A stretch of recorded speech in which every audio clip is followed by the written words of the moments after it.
Hey John here. So we got this 22 Tundra in, and finally came in. Took about 4 months to get, but it's about 800 miles on it now. And I want to do a lift kit, a 2.5-inch lift kit from Rough Country, and I also want to put bigger wheels and a few other moves. But today we're going to start with getting a lift kit on there, and I guess I'll show you what that looks like. I got the boxes that just came in, and I plan on doing this on a flat floor, you know, with no lift. That is a mechanic's pit. If I do need to get underneath the truck, I can, but I'm hoping just to use a flat floor and, jacks and whatever hold the axle, jack stands or whatever it takes. But that's what we're going to do today. Yeah, this looks pretty straightforward, not too many pieces. There's no instructions.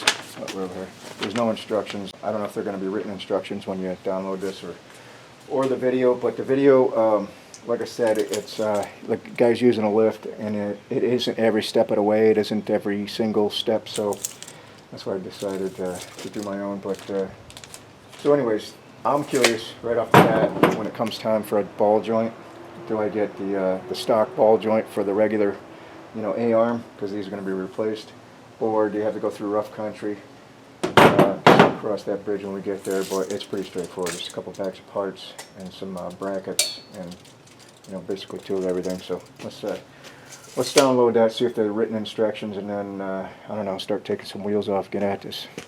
Alright, so we're going to do the rear first. I got it pulled in, and we're going to take the wheels off and everything. I just want to measure this before and after, just to get an idea. So right now, looking across that plane, it's 55.5 exactly to the top of that rail. But anyways, though, that skew, it is written directions. And between that and the video that they, on their website, I think we can figure this out. But all right, so I got her jacked up as high as I can go without, hitting the top there. And I got some jack stands underneath. They're on the frame, right? So the jack is still up, so I can let this axle go up and down. I don't know how much traveler's going to be, but the camera's up against the transfer case, and we're looking backwards, so they want you to, first step is remove this U-bracket around the drive shaft. So that's a no-brainer. Alright, so I'm not quite sure whether I need a 3-inch bolt just to hang on to this little bracket, but so what I'm going to do is just put the bolts back in, because I don't want to have a magnet tray full of bolts. At step 2, both sides, this wiring for the e-brake and ABS there. Whoops, sorry. Both sides. This is a 12. I forgot to point out the other one was a 14. That 3-inch bolt we just took out. The camera is right behind the passenger side caliper, and I'm zooming in to that bolt right there. That splits those two brake hoses just to the left of that bolt. And that's the next step. So just to give you a reference where I am. I think we can get that with our hands now. Alright, so that bracket's out of the way. Alright, step 5 is the track bolt here. So we're still on the passenger side. I just moved the camera back a little bit.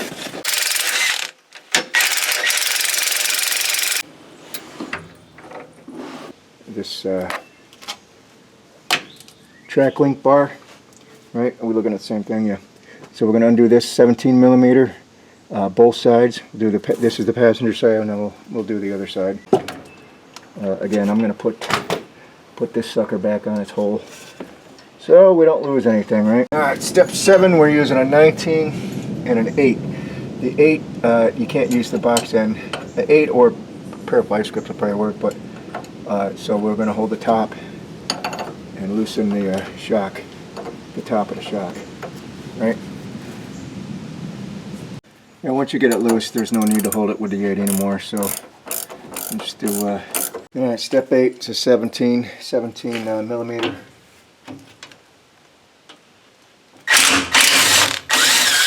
Okay, step 9 is either lower the axle or raise the vehicle.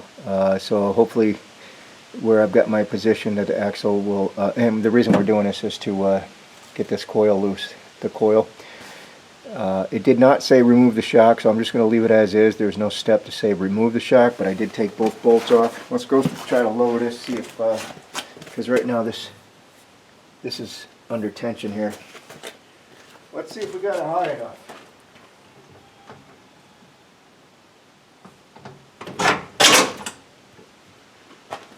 Did something click? I don't know if that was a shock. Yeah, it seems like a shock. Oh, that is loose. Okay.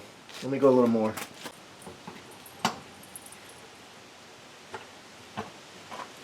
So, let's see if we can get this out too.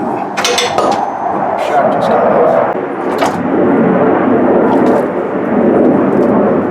Alright, so we just opened a one bag with the brake line bracket, those little silver things, and look, where we got a rust spot on one of them. So we'll clean that up and dress it up. And then I just kind of went through and sorted everything. Alright, so step 9 was the lower shock. This is step 10, and I don't know if I'm going to be able to get in there and show you and do this at the same time. Let's move this light here for a second. Let's see here. So this, well, you probably can't see that. This is the brake line bracket. So we're going to use the original bolt. Go something like this, right? This is the original bolt, and it's just going to step it down and then plug back into here. You get what I'm saying? It kind of just marries up like this, right? Once we get it tightened up there, it's just stepping it off the frame. So let me get a 12 and tighten that down. So step 11 is to install this spring spacer up into the cavity on the upper side, right? But as you can see here, this hole and this little cutout, so you can get a socket on there.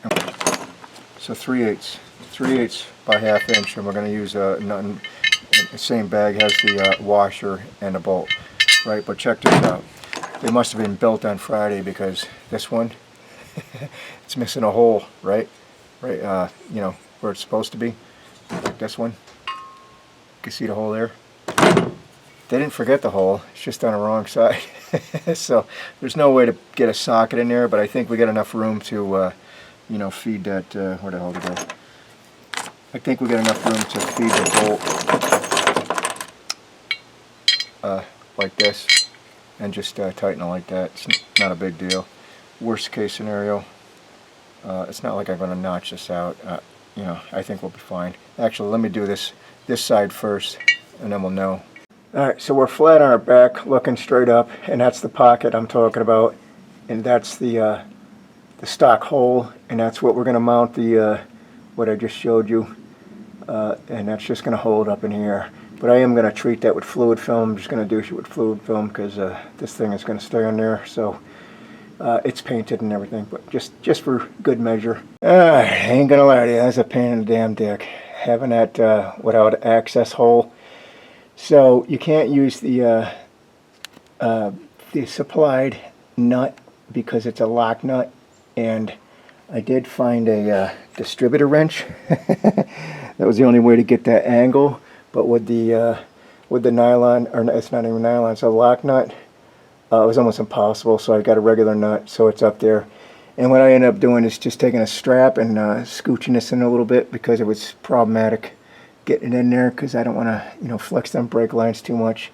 So it's in. We're gonna see what the next step is. I got to release this strap and see what the next step is. But it's in. I got to tell you, I probably should have just traced the other one from the top to the top and drilled a new hole, because that was problematic. Alright, so we're underneath, but I let that strap go, but you can see how this the end of that coil, this is a flat spot here. You see how you can rotate it and it'll be whatever, and then it starts going up here. So right there I think it needs to be, because it starts coming up. You see how it comes up, and then that's where it needs to be. And seated on the inside, or up top, you know, because I don't have this one completely tight. It moves a little bit, but it goes inside the cup. I'm sure if you let it down, it'll slide into the cup, but yeah, just be wary of that. So the next thing is, I got to look up what number we're on, but I'm thinking we got to hook this lower shock up, and do some kind of brackets here. Let me go look. Alright, so step 12 was reinstall the spring, which I just showed. Fairly easy to do. And I get another discrepancy here. So step 13, these are let me see here, the brackets, the ones that look like this, right, for the lower shock. So these are supposed to go like this, right, and they're both the same, right, and then your shock's going to fit in here. Get it? Another machine problem, quality control issue. This one, it doesn't fit, because if you can see in there, I don't know if you can see it in there or not, it'd be hard to show you. There's like a maybe this way, I don't know if you can see in there, it's a raised ridge. It's a line straight across that is it's raised about 1 millimeter or 2, but it's preventing this thing from sliding on. So I'm gonna have to file that off, which is that's not a huge deal, quality control issue, but anyways, let them slide on. Like I said, this is the way it goes, and we gotta put this loosely. Don't tighten this down yet, but this is I believe the 17. Yeah, 17. So we'll just get that snugged up. It says do not tighten. Alright, step 14. We got one of these brackets here that looks like this. It's got a little bend to it. And we got this 3/4 inch whopper here. So we're going to put this through there like that. And then this apparently, so there's 2 of these. And we want the, so if you're looking at this, again we're on the passenger side. So I'm going in and this flange steps out this way.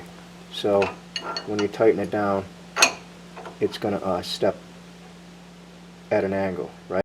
Again, step 15 we're on, I think. So this is the camera is forward looking at the back axle, right? So we're looking at the rear of the vehicle, but this is the last piece we just put on, right? You see how this goes?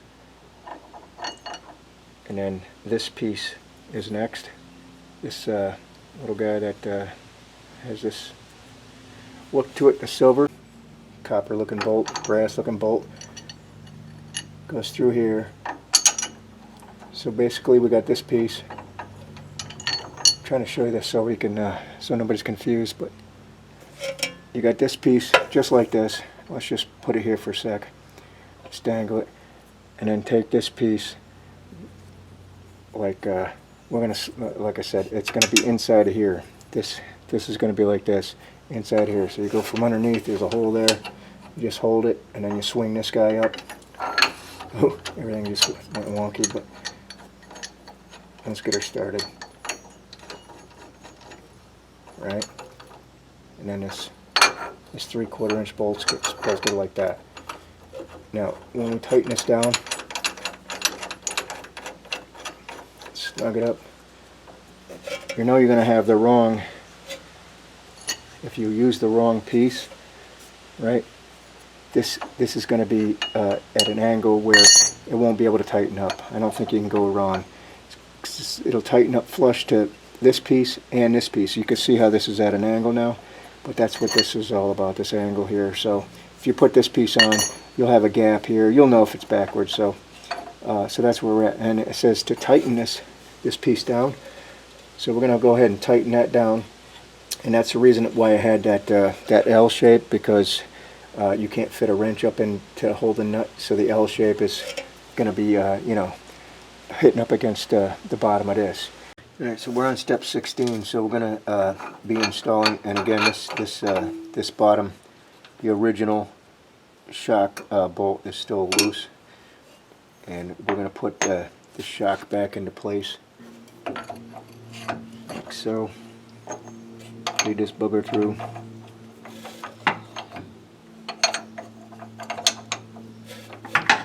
Really?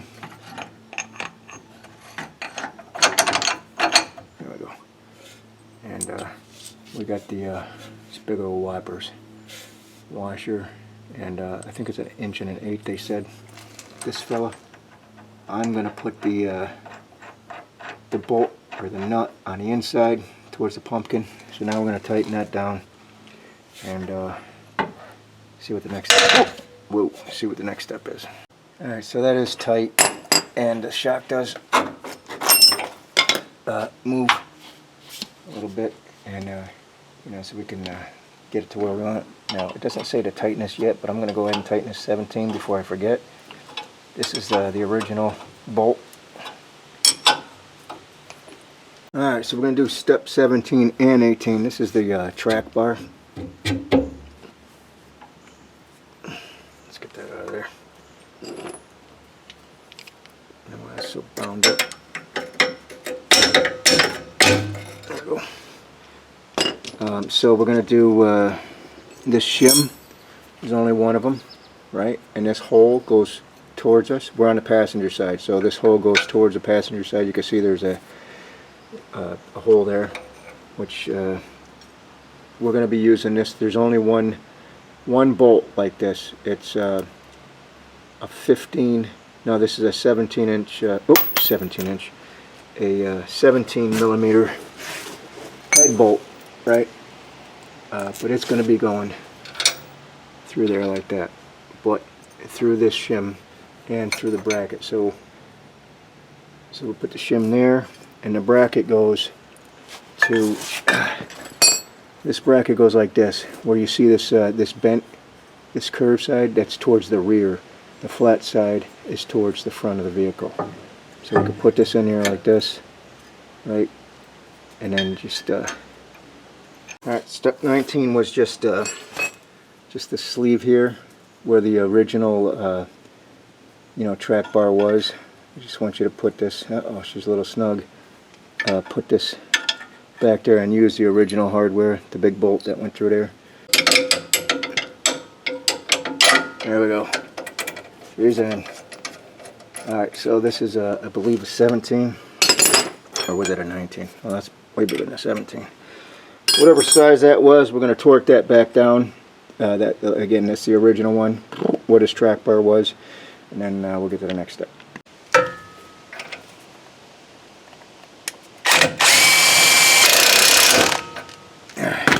Probably shouldn't have tightened it down yet. Yeah, I just saw it squeeze in there, so we'll loosen that up a bit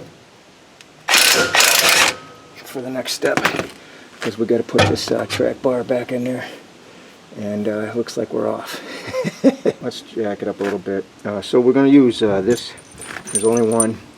This they're both 22, but as you can see, we're not even close.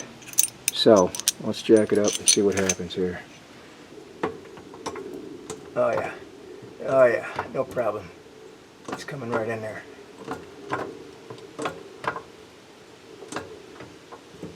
That should be good. I'm close to it. A little more. Oh yeah, that's perfect. Alright, so I'm going to put this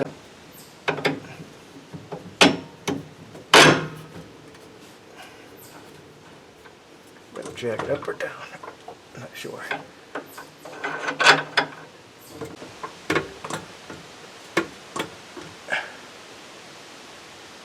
Oh, I ain't watching my shock. Shock needs to go in that hole. There we go. Alright, so we got that tightened at 220 millimeters there, and tighten all that up, and now we just got to get this shock. Alright, so there's one thing to note. Now again, I don't know if this is this is supposed to be like this, because when you put this on there, you see how there's a gap there. You can kind of cattywampus here. It won't seat completely. This side, you know, we got it up in there and everything's straight, but if you reach up in there and feel, it's seated a little bit, but there's on one side about that much, 1/4 inch, right? So I'm just curious if they made it to tolerance, or you know, should we shave a little bit of this down on each one to make it fit, you know, perfect, or just leave it alone, because the spring fits here, right?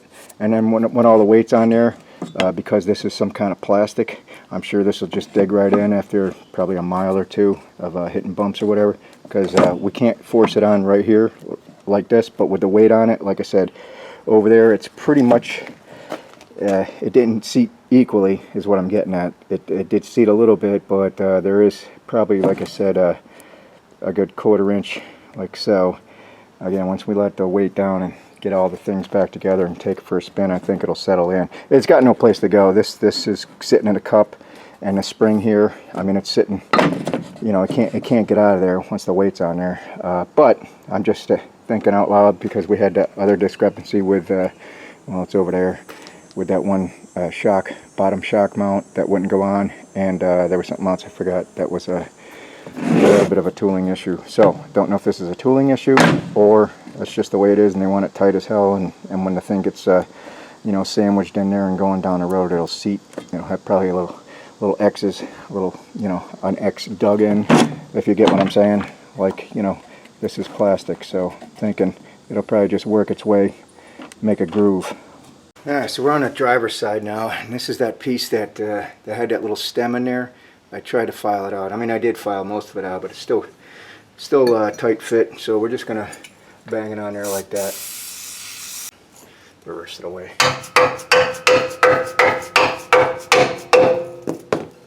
Yeah, I can get it to move. Alright, so second time around. So this piece, first we gotta put this bolt in, and we gotta bolt this piece up. Let's see if we could jack this up a little bit, because it's in a hole, but we need to get this guy on top and a nut, and we do have to jack it up a piece. Oh yeah. Whoop. All right.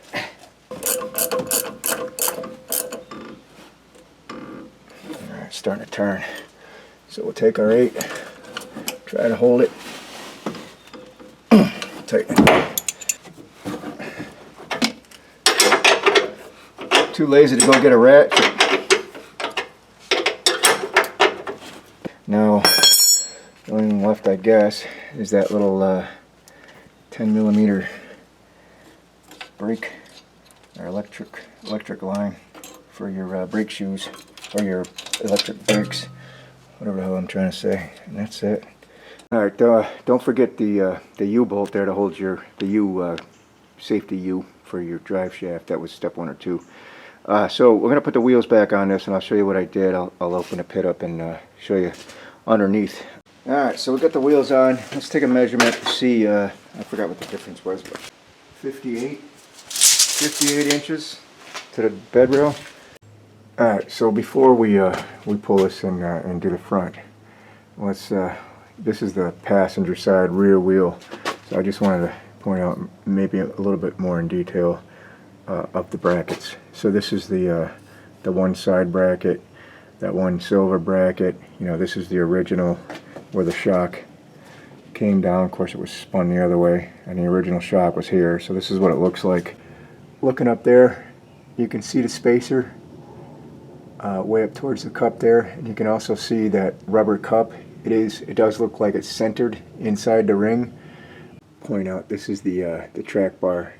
That's where it used to be, that spacer there, and we moved it up here, so this whole piece here is new. But the front end's going to be a lot different, obviously. Alright, so I got it backed in. I'm going to make a few moves before I jack this up. So the steps are to jack the vehicles up, and they start right away with taking stuff off. But then I looked ahead, there's some directions in there about disconnecting batteries and computers and all kinds of stuff under the hood. As you can see there, I don't have much room, so once I jack this up, the hood's got to be closed. So I'm going to do all this stuff under the hood now. I guess I'll skip ahead and I'll show you what I did. And so I disconnected the negative clamp there, and I guess the air box and this PCM has to come out of there. I'm probably just going to take this air box right out, remove basically anything that has anything to do with this air box. I just loosen this fellow up there, unplug this. I think we can, once we get this off, just kind of flip it around. Yeah, I'm not going to take that little Christmas tree holder off, just going to flip it around, because I think everything we need is right in here. Alright, so it looks like it's just sitting on some rubber mounts. Yep. So I just kind of pulled up. It's just kind of rubber rubber mounts on little metal studs. So that's out of the way. Now we got this. Let me get a little hook, I guess, or maybe it's a push. Yeah, you push down. Push down on the tabs. Let's see if we can.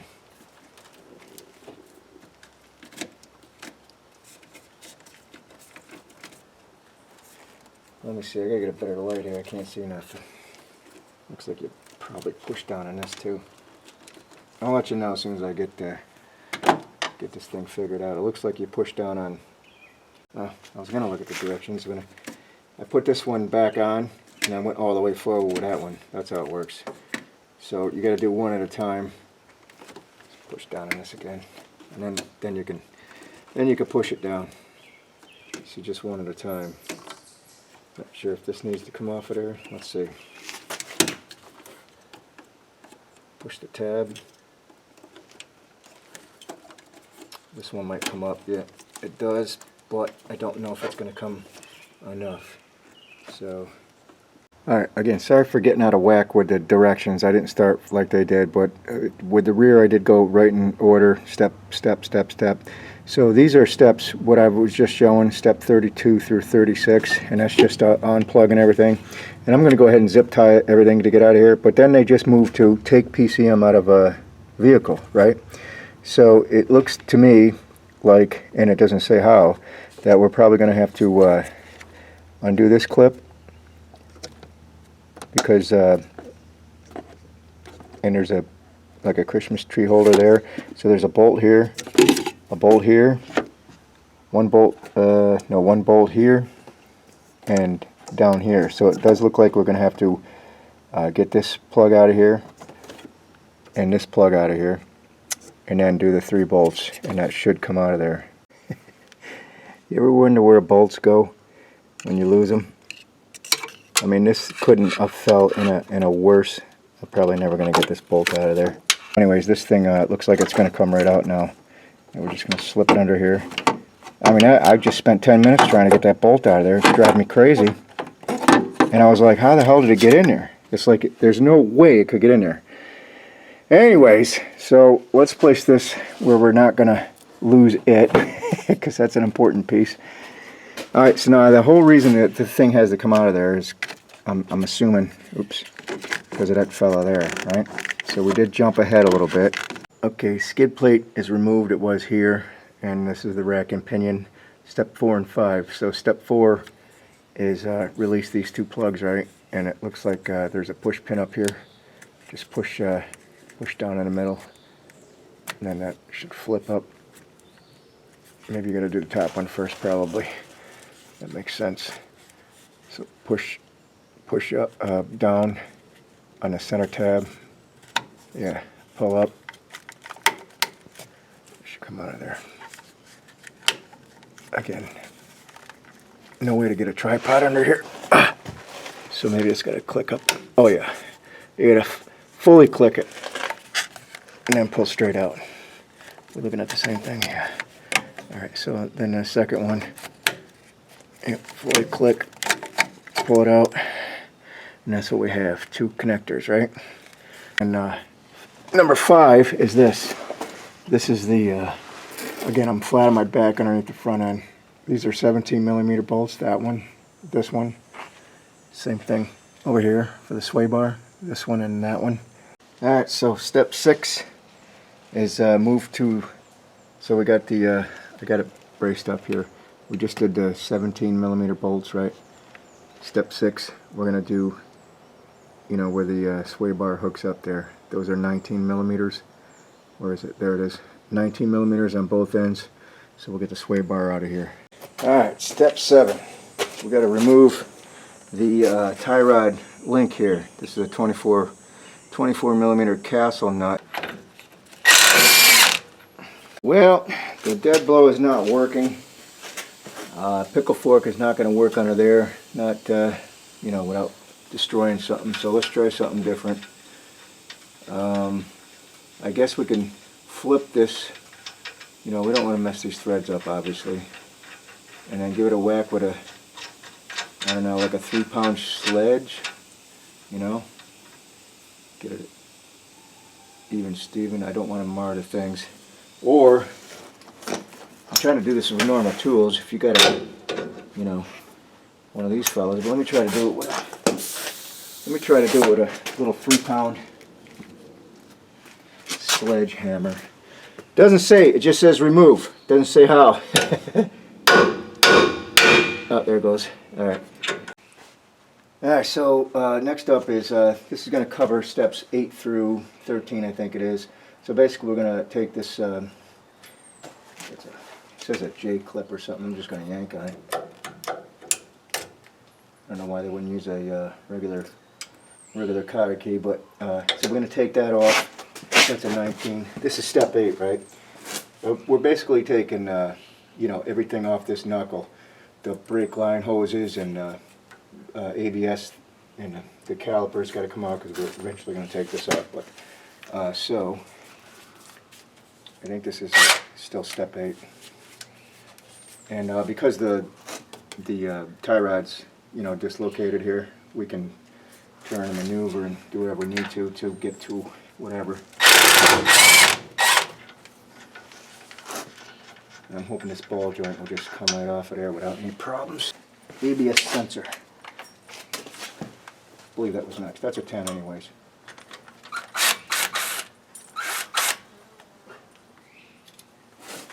So we're going to remove, this is a 12 millimeter. That was a 10, the last one.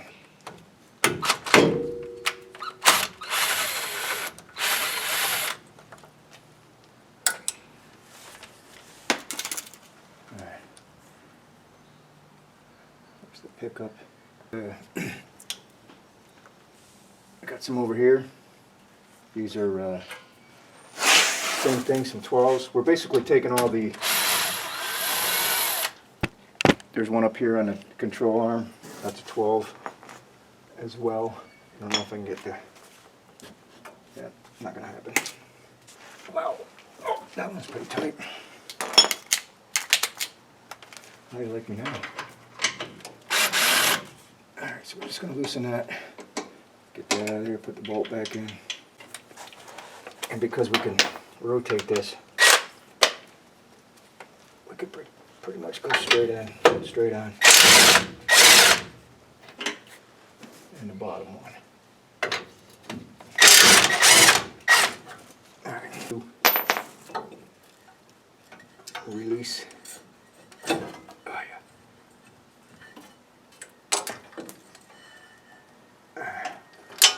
So we're just going to place this on a block of wood here.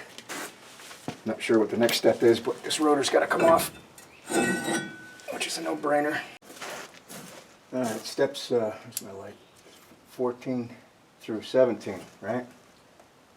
We're going to take this off and get the axle nut off. I forgot what size axle that, or nut that is. There we go. Another cotter key. Uh-oh, I think we're in trouble. Because I don't have what they're calling for in the directions is a 43. I'm pretty sure I don't have a 43 socket. I gotta get this pin out first. See what we're dealing here. Alright, well that was painless, so I just ran to the store right quick. And so I thought it was a 38, but I had to tap my 38 cheap-ass wrench from Harbor Freight, you know, to get the size. It's definitely not a 43, obviously. It's because the directions are, you know, they say a 43, but if you don't have a, and it turns out it's a 39. 39 fits perfect. So if you don't have a 39 millimeter socket, stop right now and go to O'Reilly's is where I got this.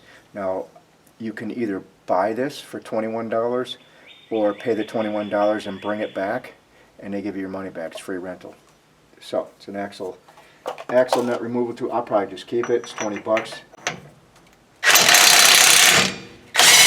No problem. Sweet. The next step, I think, was a 19 under here. There's two, I believe they're 19s. That's a 22. Maybe it's a 22. Oh, it's a 22. We do. Oh, those are torqued down there. We just turn the knuckle, fell right out. So those are some nice bolts. They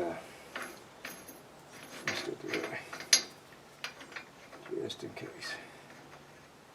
Just in case we got to use a real hammer. So I'm just going to give that a little tap.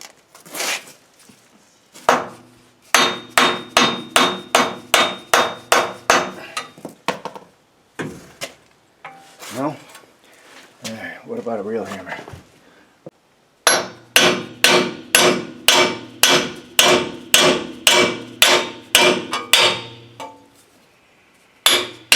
That's it. You gotta get a real hammer, I guess. It's not gonna do it. Now it's still hooked to the upper control arm, but I'm assuming, once we get this axle out of here, that we can work on that next. Yeah, before I do that, let me try one thing here.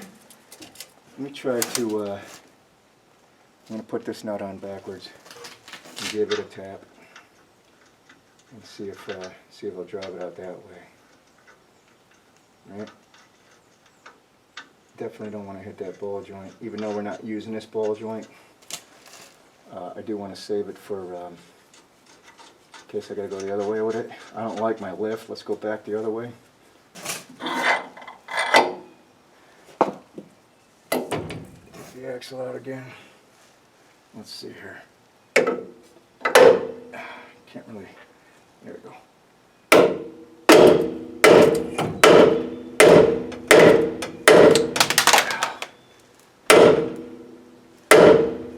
Ah, there it goes. Just a few wraps, I guess. I gotta put this down here. So I have no idea where that battery cut out, but clearly I looked over there and the thing was blank, so I've been blabbing along. So we ended up tapping this out. I don't know if that came out. This is the upper ball joint to the upper control arm. We flipped the nut around and you know, banged on it with a I don't know what size hammer that is, probably 3-pounder maybe, whatever it is, because the dead blow didn't work. And then we got our, which is on the ground here, our knuckle out, right, which is now removed. All right, so steps 18 through 22. It's all about removing, so we can put that there. These are 22 millimeters. It's all about removing the strut, right? 22 millimeters on the bottom, and then looks like 4 14s on the top. All right, so the lower struts are 22s. Now I think the bottom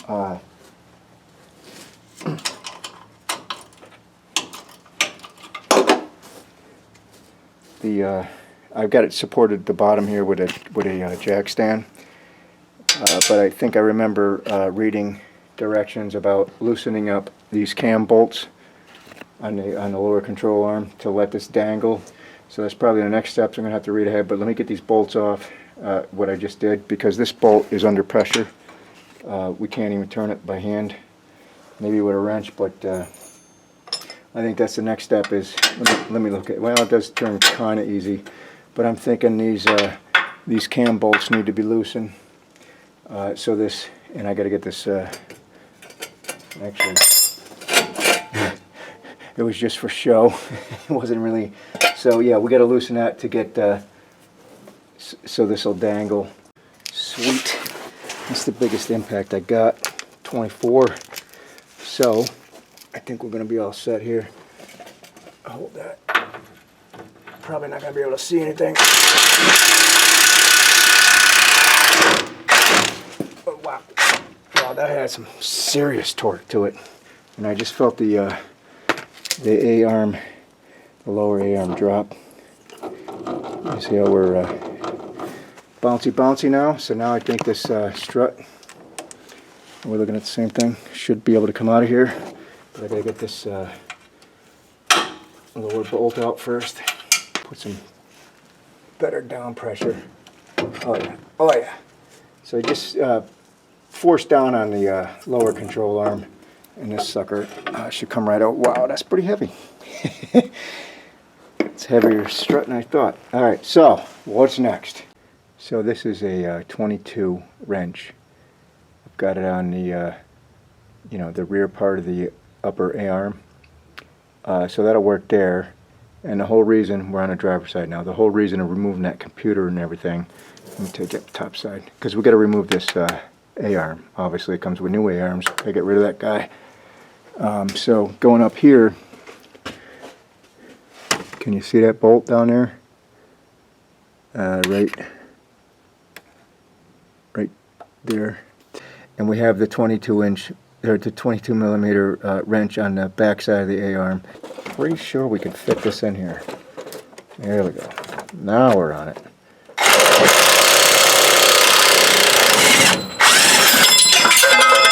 The wrench fell off, so I guess the nut's off.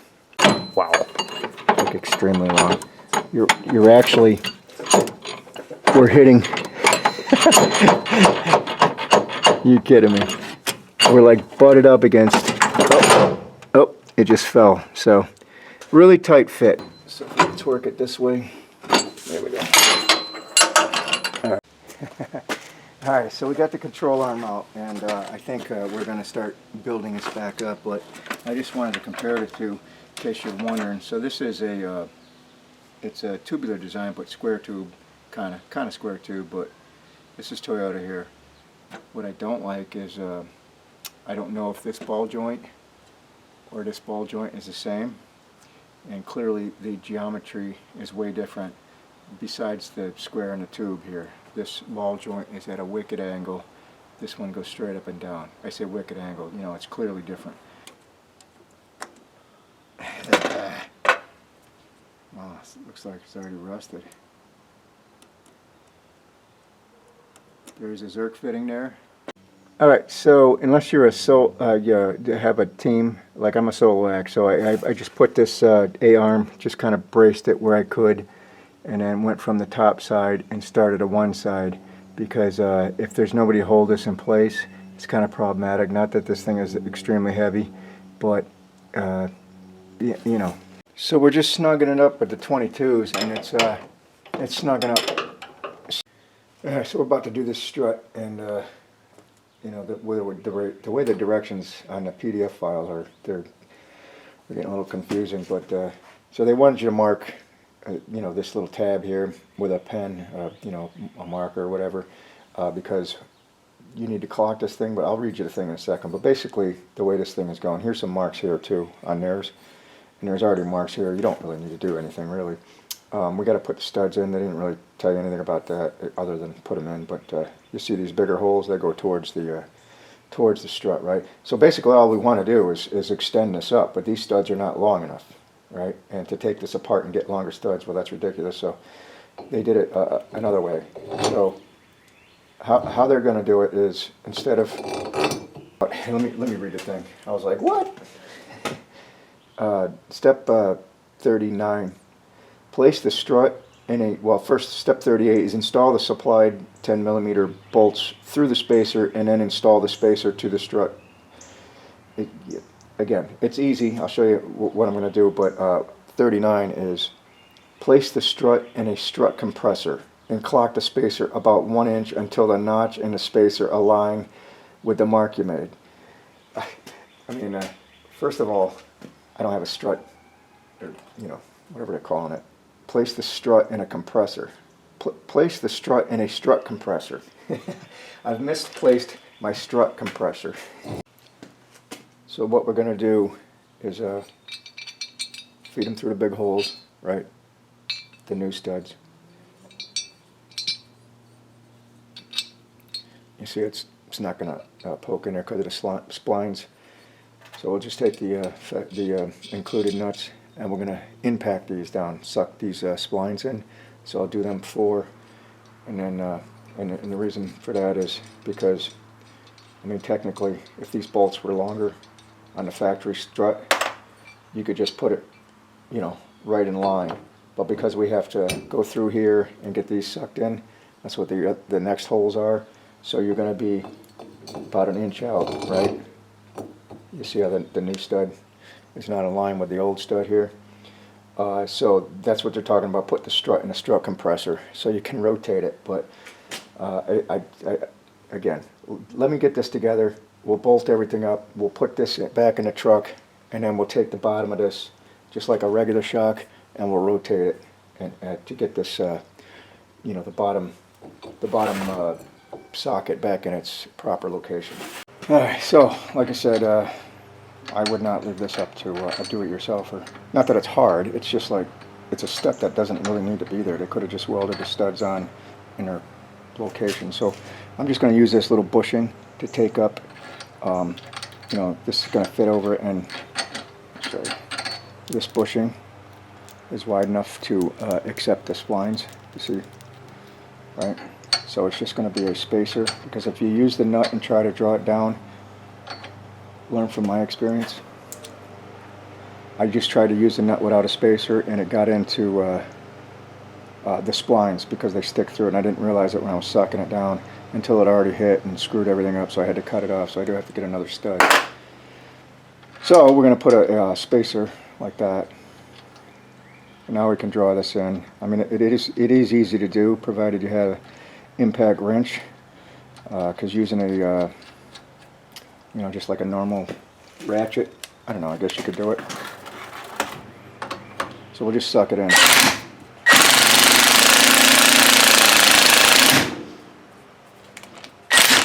That's all there is to it.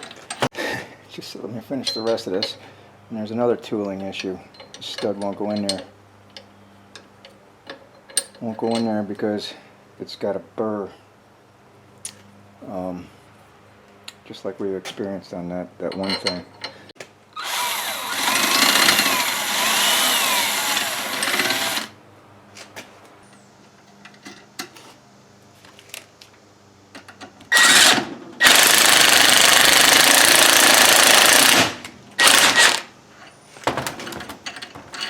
So this groove here is going to be an inch off, is what they're saying, right? And now we could put these original studs in, or nuts on the studs, and we can tighten them down, right? I think they're a 14, so we'll go ahead and crank them right down. And then we ain't clocking nothing here. We're going to put this in the vehicle up in the holes, right? And then we're going to, just like a shock, turn the base of that. Alright, so I got the strut. I just poked it up in there, got some, you know, the screws are finger tight, the nuts are finger tight on the bottom, but as you can see, this is what we need to clock. We just need to turn this a bit. So we're just going to do it this way by hopefully the screwdriver is enough to, or I guess we can use a ratchet handle fit in there. It will. I don't know if this is enough leverage, but we'll see. Oh yeah, a little too far.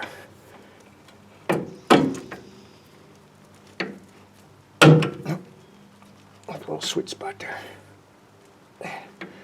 That's close.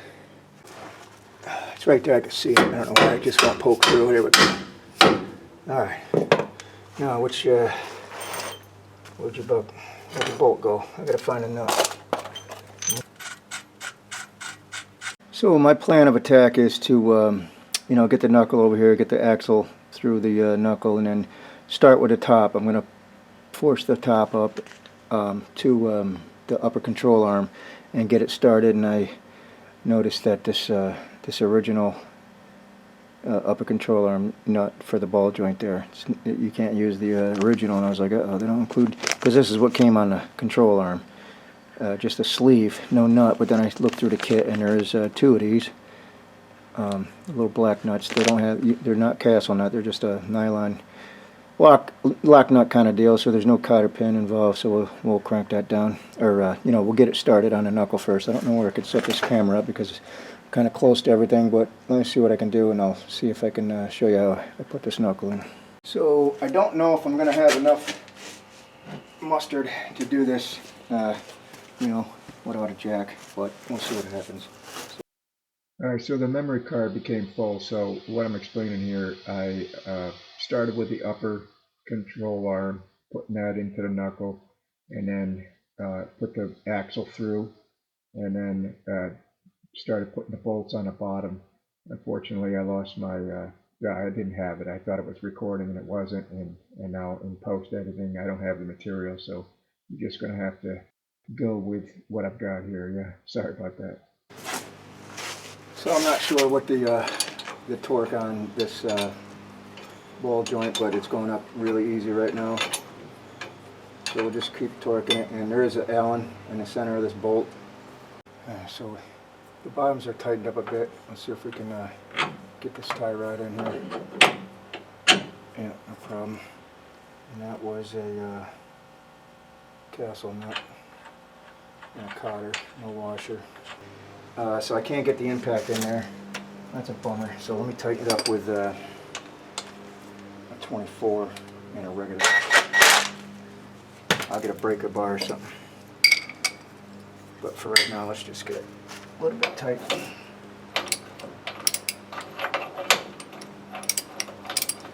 So it's 22. Like I said, I don't know the torques because I can't really find anything. It's 2022, you know, a lot of stuff comes up. So I'm just going to go with 150 pounds and see what that looks like.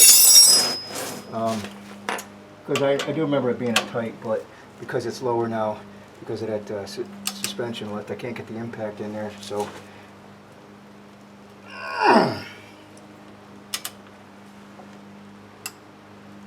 oh wow, that's pretty tight.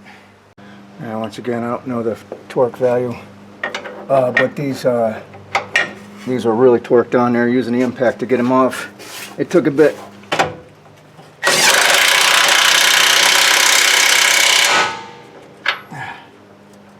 Alright, so when it comes to torque values, I mean, this is 2022. I can't find anything online. It's too new, I guess. But so they were pretty tight.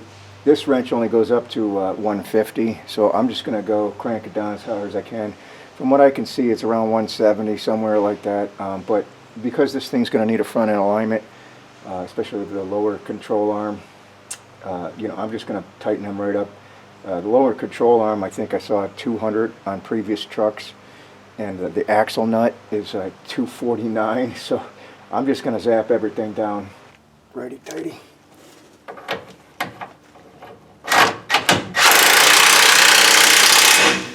So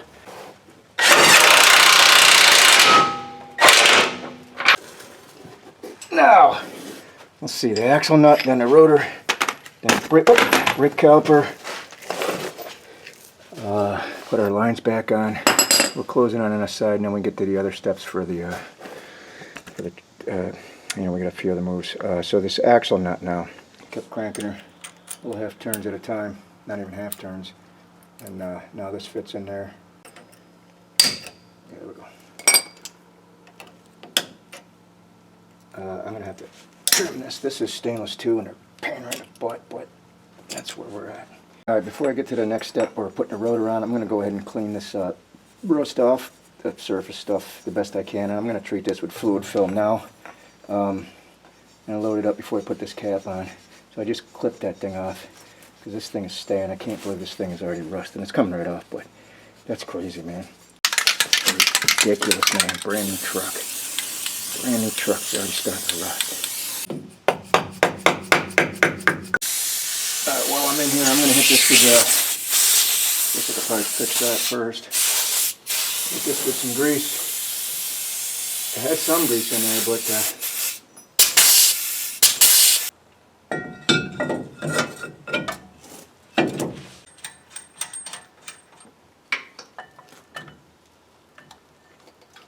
alright, so we got steps 43, 44, and 45 all about the brake lines and stuff. But so this goes here with the original. I don't know where it's supposed to be angled yet, so let's figure that out. Alright, so this is rigid. This has got to go here. This has got to go there. Alright, so we got a little rubber piece up here, and this looks like it fits over there, and the hole does not fit. Oh man, these guys just miss everything. So there's a welded piece of bracket up here that would accept this little, you know, little thing sticking down, which fits there, but won't fit with that in the hole. Yeah, it's putting too much stress on this over here. So another fitment issue, and the other one was directly in line on the A-arm. So it won't fit in that hole. What are we going to do? We're going to have to probably flatten that and just live with tightening this down in a zip tie around it, I guess. Well, let's see. So this is rigid. This has got to go in here, so let's do that first. Trying to figure out where the best location is. I guess right there. I don't want any movement on it, for sure. We got this supplied washer nut and bolt. Let's see here. Let's go through here. Alright, so up here it's flexible. It's flexible up here. This is just a piece of plastic, but I don't want that. So I'm going to just try to go like this, straight up and down. I think that'll be the ticket. Everything else is flexible, although it kind of hits. Oh yeah. It almost hits. It does clear. I don't want that hitting.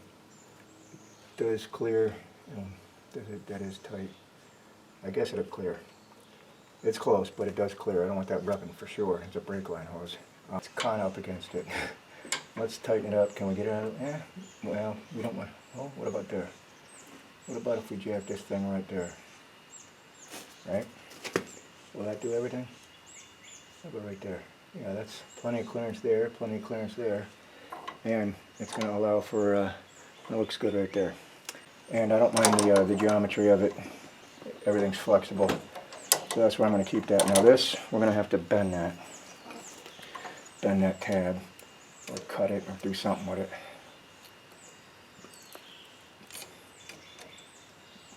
Yeah, we can bend it right out. We'll bend it up instead of bend it down. Or bend it straight or whatever. Alright, so now that can fit on that, right? And that was 11, I think. 11 lock nut. Alright. So all that'll clear. That's the way it was on the factory one. This cap I didn't put on yet because I'm painting it red. More horsepower. What's next? Let me zip tie that. Their little tab that they welded on worked good for this. I'll just go around the whole tube and zip tie it. There we go. Alright, so I'm happy with that. Everything's good. Everything's tight. Everything clears. So let's go ahead and move it to the sensor and get that done. Alright, so we're on the front side, and just make sure there's no twist in this wire. It just kind of follows it right down the knuckle, but this is the original bolt. We gotta finagle this, first take this 10 out. Should have known, right? It's in the hole. Can't really see, blind, yep. Alright, so we got the 12, tighten that down, tighten down the 10, the sensor, and then we're done. Alright, so we're done on this side, and I'm going to go and do the other side. I'm not going to film that just for purpose. This video is going to be a million miles, too long anyways, but it's the same process. I guess a little easier because we don't have to take the computer out in the airbox and all that up front to get that long bolt, on the top of the A-arm, right? So let me go do the other side, and then we'll get to the next step. I think we've got to do some moves underneath. There's like 4 pieces left, and a few nuts and bolts, and then we're done. Alright, so at this point, I don't know what step we're on, number-wise, but we're going to do these brackets here for the differential. I looked ahead a little bit in the directions. I don't see anything that says put the bushings in, but we're going to do this now just because it's going to be way easier to do these now. Alright, so we're just going to set these, I'm just going to put a little lube in here to help these bushings go in. I think they're a little tight.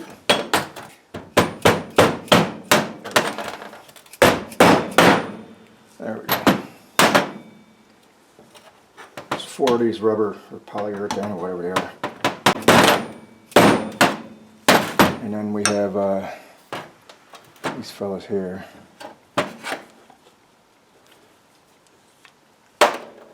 Give them a little bit of lube.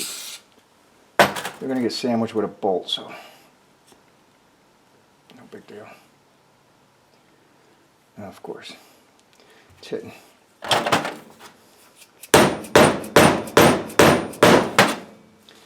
Alright, so that's what we got.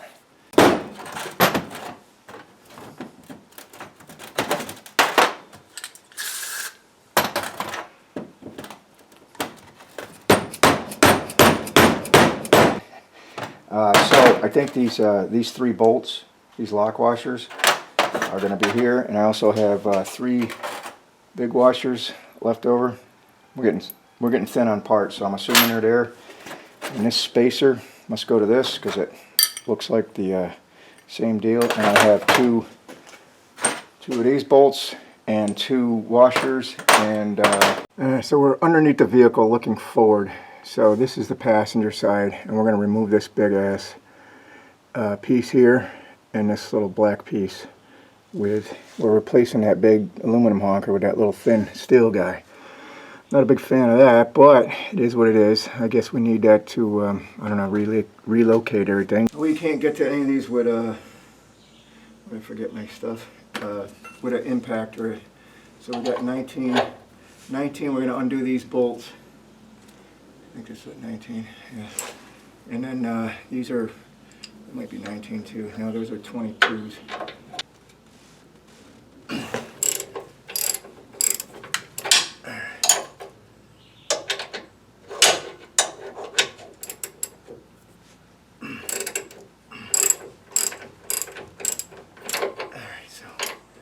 Let me loosen up everything, I guess. Bolts off were no problem. So I just got this this mount over here, pulled this bolt out, and this bolt we could pull out. I already pulled these 3 bolts out. Everything is very light, easy to do. No binding. Is, you know, got this jack just sitting here. So we'll pull this one out. We have to use the original hardware. I don't know if you can hear me, but wow, that's pretty heavy. We have to use the original hardware. So this is the new one, and I'm assuming that the rake is going to be a little different. That's why we're using this instead of the old one. So let's just put this guy in. Just going to finger tighten it. Alright, let's see if a bolt will fit. Again, we're using new nuts and washers, but original bolts. So, let's see here. Alright, the first one, no problem. 1 washer, 1 lock nut.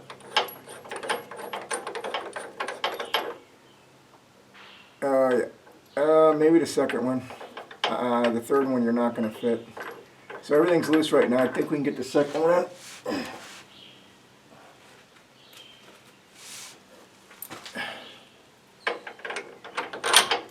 Right. And maybe taking this out was the ticket, because when I took it out, I can raise and lower the jack now and change the angle of this drive shaft. I just wanted to see if that worked. That was off camera, but once I took that out, yeah, this thing is, we can float it any way we need to. And right now that is not going to fit.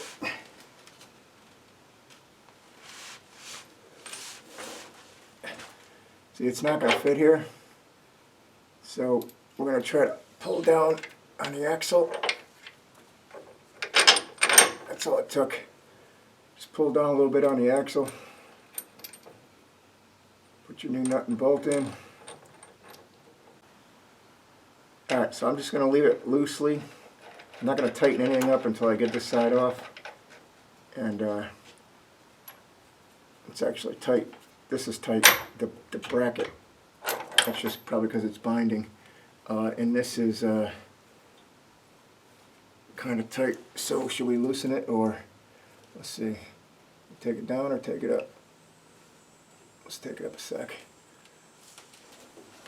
Oh yeah, see how it's moving? Yeah, it's moving, no problem. Alright, now she's loose. Yeah, and this one's tight, so it's just a matter of just a matter of seesawing it to get the bolts out. Alright, so these were pretty tight and they go right through. So I'm gonna take this bracket off. I'm gonna get these off camera just because I don't want to waste too much battery there. So these come right up. Whoa, this thing's pretty heavy. And we got the new one plus a shim. So this is the new one and a shim, right? I don't know where the camera is. I can't see anything behind me. But you just match it up, the square end to the square end, the round end to the round end. This shim is just going to take up because there's a recess here. That's all that's about. So let's go ahead and try to stick these back in the hole the way they were. Probably ought to get one set up.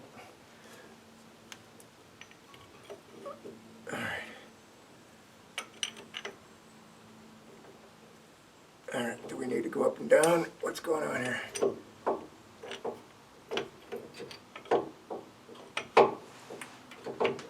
Oh wow. It is literally bottoming out. So, can we lower this? Oh, we can. Okay. Well, there you go, stupid. Just lower the axle and you're fine. Phew! So these guys, oop, what are you doing, knucklehead? Go this way. So now we can get a bolt in, no problem.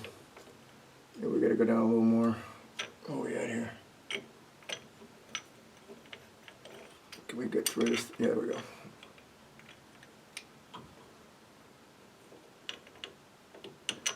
Alright, so it's a tight fit in there. It looks like we've got to, alright, I can get that one started.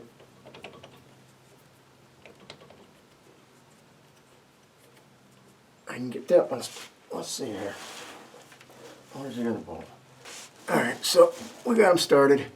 Let's see, if we go down a little more, can we access a little more? Yeah, it looks like it.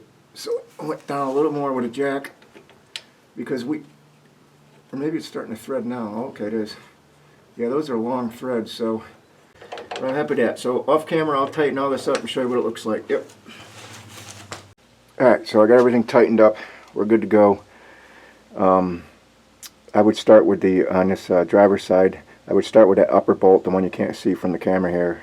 Just get it started and you know, try to finger tie it in there without any through bolt or anything, because when you swing it up, it's so long where it starts to thread in. You kind of it's a kind of a pain in the butt to, you know, finger tight it because it's a tight thread deal. So just start that one first is my suggestion, and you can get the other ones through bolt. This side here, no problem. We cranked all them 22s right down. So, and I let it off the jack, obviously, and so next we got like a couple parts left. We're going to do the front, the sway bar.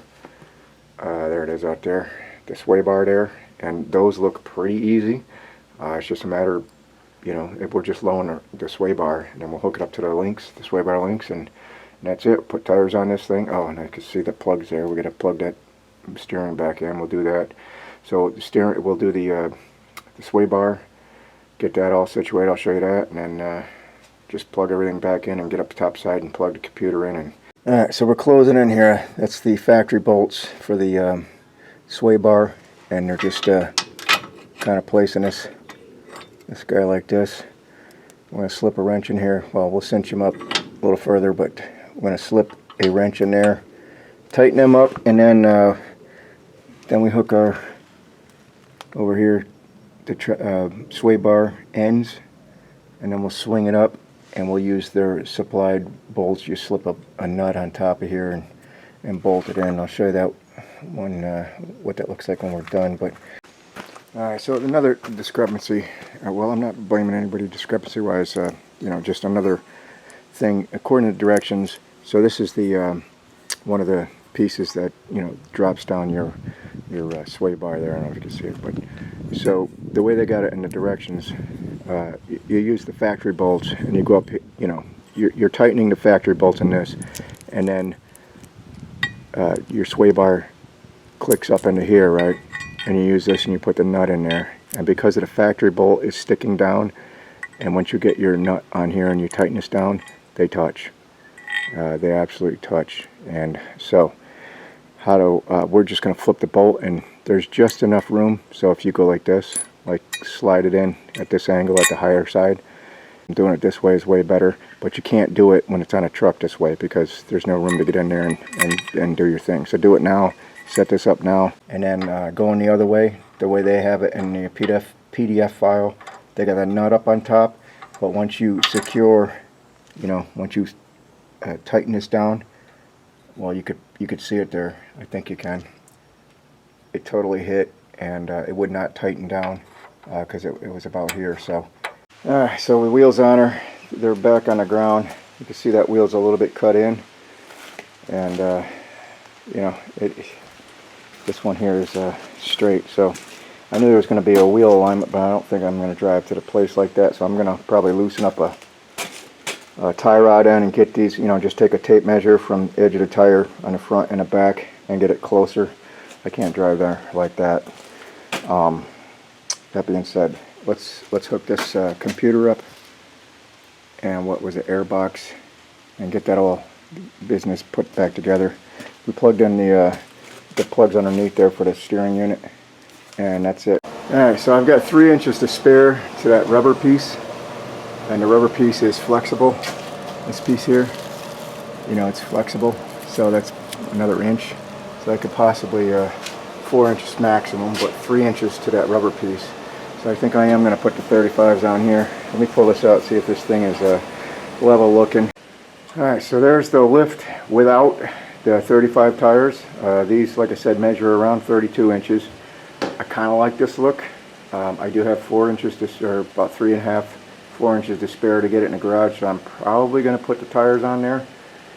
Give it a little bit more of a look, but that doesn't look bad there, and I am glad I bought the steps because I'm 6 feet tall and you still got to slide out of there a good foot. And poof, just like that, we're done. Got the so I went with the 35. Well, so the rims, original rims, were 18 inches. These are 20-inch rims with a 35 by 12.5. So that they gave us a little more height to it, but the overall measurement that we took originally when we started was 55.5, somewhere around there. It's kind of hard to get the exact measurement, but and now it's sitting around 59.5, maybe 60, depending on if you're in a divot or not. But it's about 6 to 5 feet tall. So it did raise it up. I do need steps, just because my wife is short and she couldn't even get in the original truck. So even I'm 6 feet tall, stepping out of this, you got to slide down about a foot. So having the steps is good. They're from rough country. They're aftermarket. So the rims and the tires are aftermarket, of course. And that's it. I'll take you a little closer, show you some other moves I made, because I stated in the beginning of the video I had some thoughts or moves I was going to make. Try to keep this steady as possible. So we, like I said, we added these 20-inch rims. Of course, we painted the calipers red, for extra horsepower. And the lift, well, I'd have to get a light. I made a few moves in there. I colored that cap red just to make it look pretty. There's some of the lift you could see, but that's basically what we're looking at. Like I said, the stance is more because of the 18-inch rims. The tires were skinnier. They were 70s, but they stood about 32 inches tall. These stand about 35 inches tall. But the actual, if you look down the side there, the actual tire sticks out more than the original, which I do like. I don't like it like way out, but I think that's perfect because I could see, well, like I said, when the profile. So the originals were kind of underneath in more, and that's that. I added some vinyl stickers on the grill there.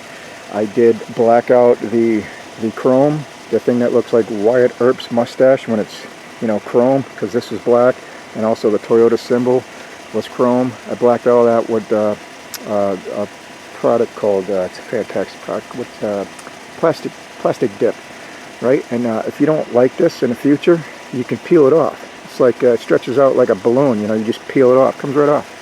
It doesn't come right off as far as like if you're going down the road. I did it to my last truck. It lasted years. I sold it like that. But you have the option to peel it off. I've never peeled it off, so I don't know if it's easy or hard to do, but I've seen videos of people peeling it off, and it looks easy to do. But that came out good, and I did the rear too. and like I said, the steps. So it came up pretty good. I put about 100 miles on it since I did the lift. I also put the vinyl on the back here. This company makes vinyl. It's easy to do, but it stands out a little bit. It's flat black. So the bumper is same thing with the plastic coat, right? Plastic coated the chrome parts because I didn't like that. What else did we do? Oh, now I remember. So there is a discrepancy with this. Going with the bigger tires. Let's see, you can probably see it right here. This is a piece of plastic. It's about, I don't know, 1/4 inch thick, maybe a little more. And this is just felt behind it. So wherever this is mounted to, so on a hard radius turn, it does rub here. Not horribly. It doesn't dig in obviously enough to take it off, but you can hear it rub.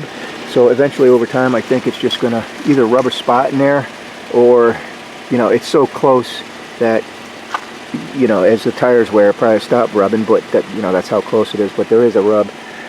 And this truck itself doesn't really have the greatest turning radius, which I was like, because coming out of my garage, with my other truck, I used to swing it no problem. This one gets a little close to the fence. It's just I don't know, a shallow turn radius. But other than that, I think it came out good as far as the lift go.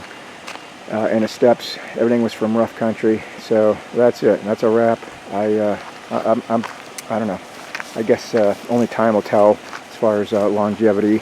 And I am worried about the ball joints when it's time to do them in the future. Where do I get those ball joints? You know what I mean? Like, do we go through rough country, or do we just, I don't know, figure it out? Anyways, that's all I got. Thanks for watching. We'll see you next time.